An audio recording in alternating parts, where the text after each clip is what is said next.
policies and implementation are data-driven, we are now transitioning to the National Incident-Based Reporting System, also known as NIBRS, which will allow BPD to keep track of all crimes committed in a single incident. This is a part of my evaluation and accountability pillar within the Comprehensive Violence Prevention Plan, and it allows for the collection of more detailed crime-related information, providing context to specific crimes, issues, and affording greater analytic flexibility of the crime data that we collect. I firmly believe that data is the cornerstone of good government, and if you can't measure it, you can't improve it, and NIBRS will help us all do just that. This is a part of a larger strategy to enhance the way that we use data across all levels of city government, especially in regards to the safety of our residents. Last year, you all know that my administration partnered with Everytown for Gun Safety on a groundbreaking data intelligence tool to track illegal firearms and crack down on gun trafficking. And we've been holding police stat meetings with Commissioner Harrison and the BPD team every other week, and monthly updates as we will continue with our consent decree milestones. Meetings where every aspect of how BPD operates is discussed in solutions-oriented reviews of the department's data. This NIBRS will help us go even further into that and tell a more complete picture to the public. I want to say thank you all for being here, and I'll turn it over to Commissioner Harrison. Mr. Commissioner. Good morning, and thank you, Mr. Mayor. I am also joined by Chief Derek Canton, who heads up our Information Technology section, to talk about reimagining policing in Baltimore. As part of this strategy, I would like to discuss this new initiative intended to transform the BPD into a world-class 21st century law enforcement agency. Implementing new policies and technologies allow the BPD to, number one, reduce officer workload, lessen administrative burdens, eliminate unnecessary calls for service, modernize antiquated processes, and maximize staffing capacity. As the mayor stated, NIBRS is the National Incident-Based Reporting System mandated by the federal government for all law enforcement agencies. NIBRS makes a change in the way crime data will be collected and reported. This new reporting system provides greater specificity in reporting offenses, enables us to quickly see the bigger picture of an incident, allows for the collection of more detailed crime-related information, helps give context to specific crime issues, identifies patterns in crime in a timely manner, and affords greater analytic flexibility of the crime data collected. With NIBRS, reported crime numbers will seem higher than in the past for certain offense categories. This does not mean that crime has increased. It just means the way crimes are reported has changed, allowing us to fight crime more effectively. Now, at this time, we are going to show you our NIBRS video.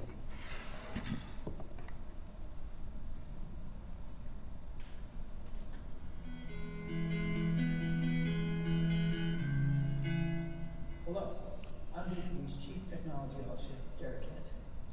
The way the Baltimore Police Department collects and reports data on crimes is about to change. We're here to introduce the National Incident-Based Reporting System, or NIBRS. The FBI has mandated that all law enforcement agencies across the country make the transition to NIBRS to improve the overall quality, accuracy, and timeliness of crime data collected. For decades, the national standard for crime reporting and data collection was the summary-based reporting system called SRS. SRS operated under a hierarchy rule where only the most serious offense in an incident was reported, although 10% of crimes committed include traditional offenses. With NIBRS, the hierarchy rule goes away, allowing for 10 offenses per incident. NIBRS also expands the classification of offenses. SRS's 8 Part 1 offenses will turn into NIBRS 52 Group A offenses. This means that reported crime numbers will seem higher than they were in the past in certain offense categories. This does not mean that crime has increased, it just means the reporting has changed. The crime rate appears higher due to the classification of the numbers. For example, someone breaks into a residence with the intent to steal some items. The homeowners wake up and confront the burglar. A scuffle ensues. The burglar hits the husband in the head with a fireplace poker and pushes the wife to the floor. Then the burglar grabs some items and runs out the front door.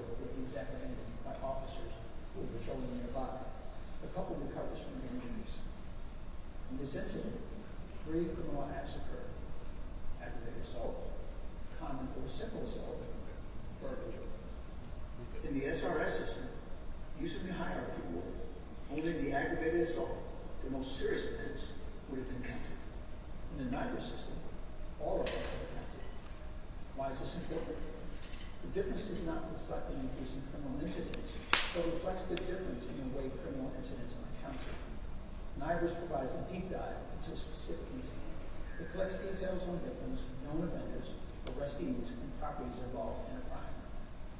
This increased specificity in reporting will help the Baltimore Police Department quickly see the bigger picture in an incident, identify patterns in crimes in a timely manner, and fight crime more effectively.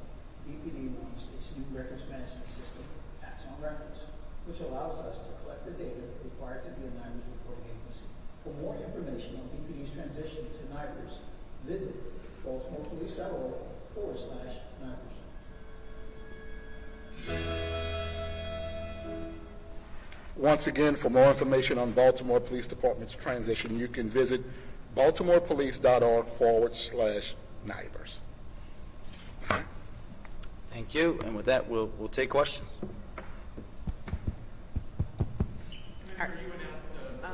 Oh, sorry about that, sir.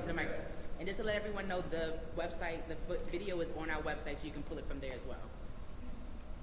Good afternoon, Commissioner. You announced, the department announced earlier this morning the arrest of Harry Coakley in a homicide last month, who served 13 years for previous murder and robbery. Does that go to the department and the city's urging of tougher penalties on these violent offenders, if he seems to be right in that criteria of repeat violent offender? Well, apparently this is a repeat violent offender, someone who committed a crime and was in prison for that crime and then was released a substantial time earlier, and then later comes back and is accused of committing another violent crime. So, you know, the mayor and I have always talked about the certainty of consequences, and there has to be consequences because some of these offenders either believe that there are none or they have no fear of them. We certainly need to make sure that the consequences are real, and for people who are convicted, we have to make sure that they're either serving their offenses, their sentences, and are rehabilitated while they're incarcerated so that they don't come out to reoffend.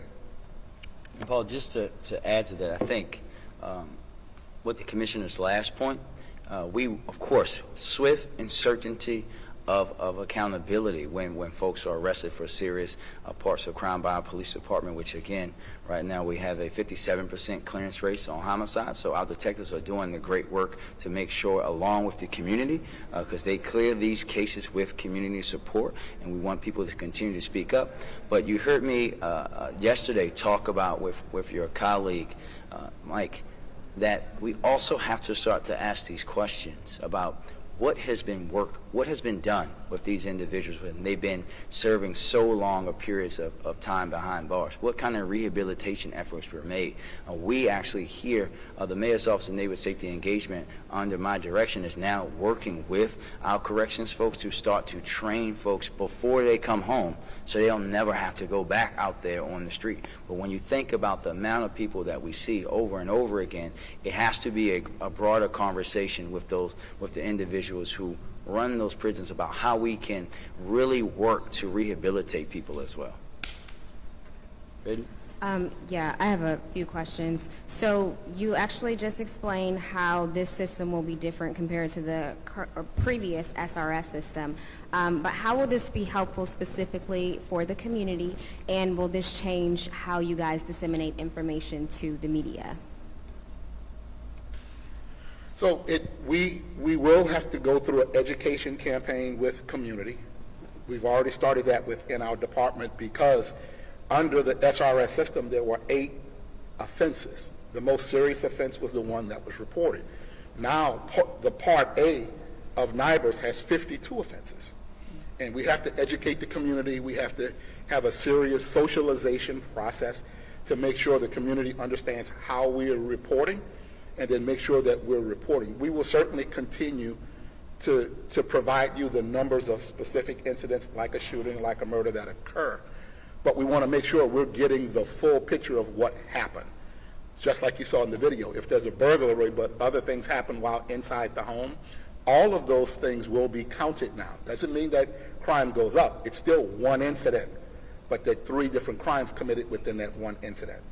Okay, and do you think this will be helpful towards the bigger picture of solving crime in the long run? Well, we do, and with all the other law enforcement agencies around the country, we do, because it gives us a clearer look into the bigger picture.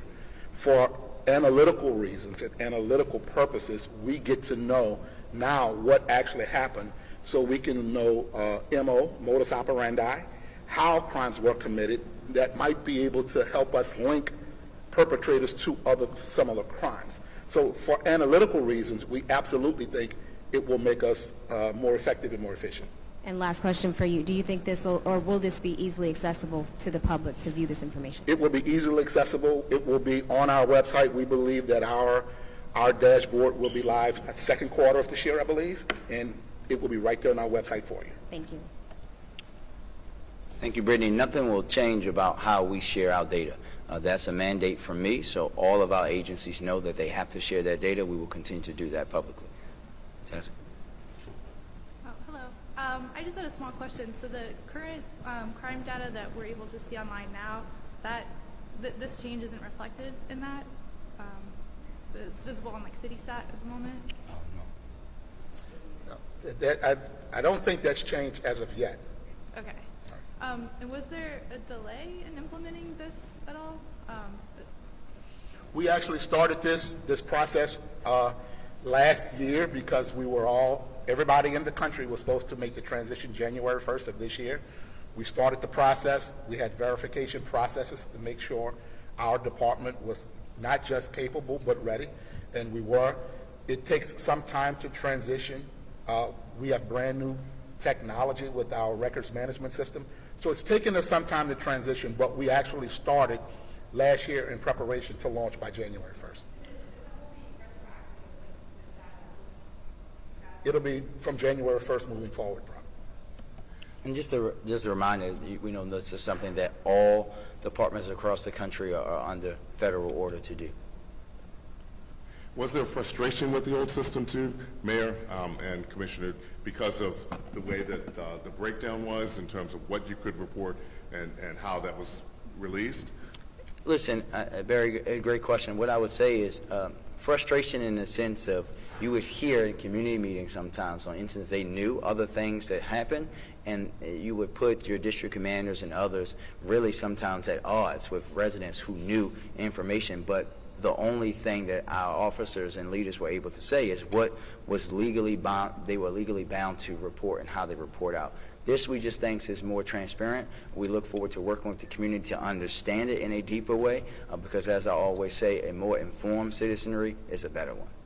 We also had another shooting at Pimlico and Cross Country Boulevard overnight, and I know that the quadruple shooting just recently. Any information you guys can release dealing with the situation that happened last night? Is there any relation to any incident, the quadruple shooting or anything else?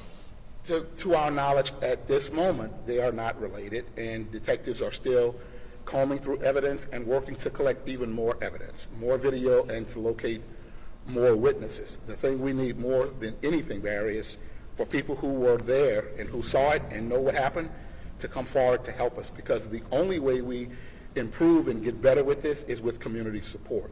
So detectives are still working right now, trying to collect more evidence, locate more witnesses, and following the leads that they already have. And the cross-country, Pimlico and cross-country, any new information that you can release? No new updates at this time. Commissioner, what would be your overall message to people who may see the increased crime statistics and think, oh my, this is worse than I thought. Crime is worse than I thought here in Baltimore. Well, my message to them is your police department, while crime may appear to be getting worse, and in many cases it is, according to the numbers, your police department is getting better every day. We're making more arrests of individuals who are committing these crimes. We're clearing more cases. We have a 57% clearance rate as of this morning. Just a few days ago, it was at 62. I have not recalled it being that high in my 3 years. So detectives are doing a much better job. Officers are doing a much better job. We're seizing more guns than we ever have this year, especially this year compared to last year.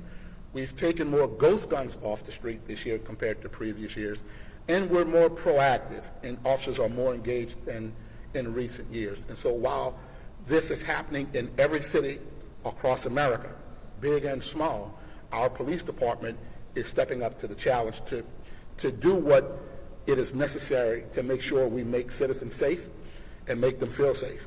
We've gone through 2 years, a year and a half, almost 2 years, with no trials, no grand juries, no indictments, none of that. And so people who are committing crimes will perceive that there are no consequences. Now that we're back on track with grand juries and indictments and trials, you know, the rest of the system is trying to catch up. My message to the citizens is the police department is always out there. We're working to make you safe. We're working to make you feel safe.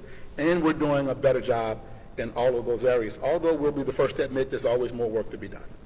Going to the shooting of the 18-year-old outside Dunbar High School, in your opinion, is that incident an example as to why city school police should be armed? Well, I don't know that that incident has anything to do with whether or not school police should be armed. What I will tell you is that that incident is a classic case of conflict resolution or the failure to solve those conflicts the appropriate way. Group of kids outside met up by another group of kids. Maybe they know each other. Maybe they know of each other. Something happens. Violence ensues. One person pulls out a gun and begins shooting. The fact that the cops in the schools are not armed had nothing to do with those bad decisions. Right, So, with the other children there, it could have been worse. It could have been worse. But the officer, as I learned yesterday, the officer who's assigned to the school was actually inside the building while the students were out. So it wouldn't have mattered whether the officer was armed or not in that specific case. I will say that this speaks to a culture of violence where people are making bad decisions to use guns to solve that conflict. The fact that they got the guns in a bad way and aren't supposed to have them, and their willingness to use them indiscriminately like they did, could have shot multiple people. That speaks to a culture, a mindset that we have to change. Are you? Did they all get to? Hello, Mr. Mayor. ARPA funding and Safe Streets. We know that they're going to be getting some of that ARPA funding. Why isn't there a way to track where that money is going to go once it's in the hands of Safe Streets? So again, I think we know what Safe Streets is. We know that Safe Streets gets city funding, but I want to be very clear. The ARPA funding that is going to community violence intervention is not just going to Safe Streets. So that may be something that you've made up in your mind, but the reality is it's going to go to community partners across the city. And if you look at how Safe Streets itself is funded, and you look at the organizations that run it, like LifeBridge and Catholic Charities and Living Classrooms, it's not hard to find out how they're spending that money, because these are credible community organizations that have million-dollar budgets that do great work across Baltimore. And when we're funding these kind of credible organizations who are doing great work solving, preventing violence and solving community issues day to day, that's something that we'll continue to do. I understand that there's more than just Safe Streets out there, but just for the sake of example, Safe Streets is made up of a lot of different organizations, and we found it difficult to really drill down to. Yeah, I'll explain it to you again. Maybe it wasn't simple enough the first time.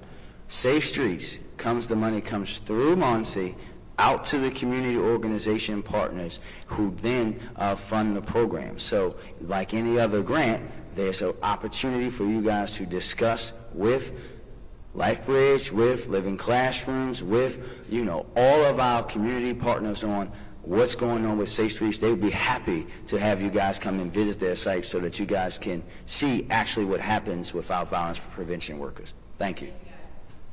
Thank you. Derek?